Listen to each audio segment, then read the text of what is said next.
Assalamualaikum warahmatullahi wabarakatuh. Let me introduce myself. My name is Jumarni. So I will explain about the first assessing speaking skills. A. Approaches to assessing speaking.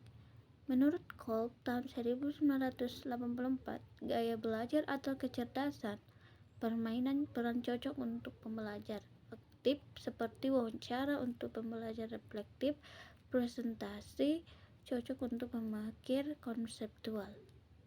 Poin B, rubrik development. Menurut Harris 2014 merekomendasikan agar rubrik bersifat spesifik terhadap tugas, artinya rubrik harus disesuaikan dengan jenis tugas berbicara yang diberikan. Misalnya, presentasi lisan harus menilai organisasi, ide, dan kontak mata, sementara wawancara menekankan respons spontan dan pemahaman pertanyaan. Yang ketiga, C. Conduction and Evaluation Speaking.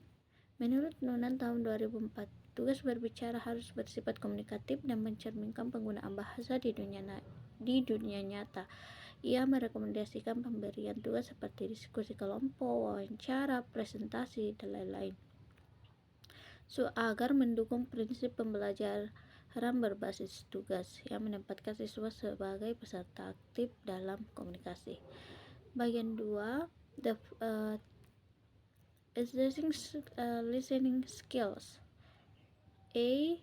Type of listening test. Menurut Schmidt tahun 2010 menyatakan bahwa pilihan ganda adalah salah satu format yang paling umum dalam penilaian mendengarkan.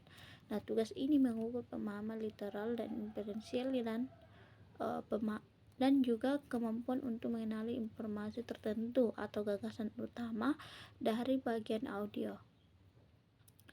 Yang bagian B, strategies for developing effective listening assessments. Menurut Brown tahun 2010 merekomendasikan penggunaan beberapa format tugas untuk menghindari bias konstruk dalam penilaian. Misalnya menggabungkan tugas pilihan ganda dan juga mencatat. Pendekatan ini penting di mana siswa memiliki gaya belajar kekuatan yang berbeda. Yang ketiga, assessing reading skills. The first type of reading assessments. Menurut Grape and Stoller tahun 2011 menyatakan bahwa soal pilihan ganda merupakan format yang paling umum digunakan dalam tes membaca karena soal ini memungkinkan guru untuk menilai berbagai aspek pemahaman bacaan seperti mengidentifikasi gagasan utama, rincian pendukung, membuat kesimpulan, dan memahami kosakata dalam konteks. Nah, format ini bersifat objektif dan mudah dinilai. Yang kedua, rubrik development.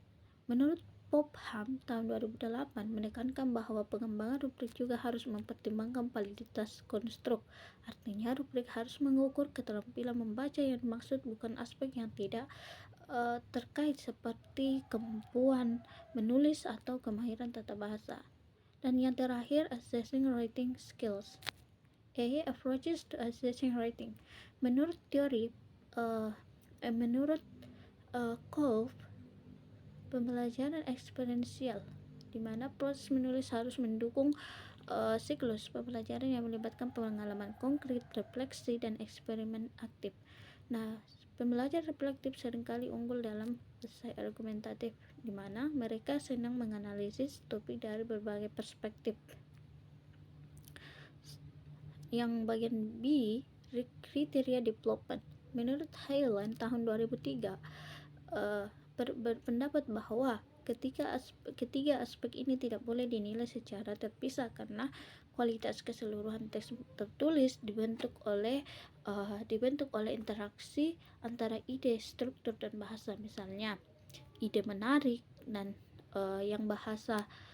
ide menarik yang disajikan dengan organisasi yang buruk atau bahasa yang tidak akurat dapat mengurangi efektivitas tulisan. I think that's all for me. Thank you.